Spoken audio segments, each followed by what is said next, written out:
అత్తయ్య గారు మంచినీళ్ళు. చేతులు కడిగావా? కడగలేదు అత్తయ్య గారు. నాకెప్పుడు మంచినీళ్ళు ఇచ్చినా 10 సార్లు చేతులు కడుక్కొని ఇవ్వాలి, అర్థమైందా? నాకే మంచినీళ్ళు వద్దు, తీసుకుపో.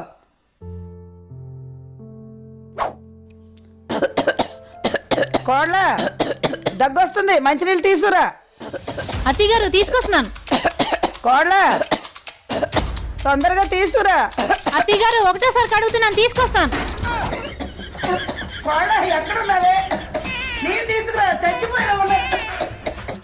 అత్తయ్య గారు మూడోసారి కడుగుతున్నాను, తీసుకొస్తాను. కోళ్ళ మంచినీళ్ళు తీసుకురా, ఊపిరి ఆగిపోయినట్టుంది. అత్తయ్య గారు ఆరోసారి కడుగుతున్నాను, తీసుకొస్తాను. అమ్మయ్య 10వ సారి కడిగేశాను. అత్తయ్య గారు మంచినీళ్ళు.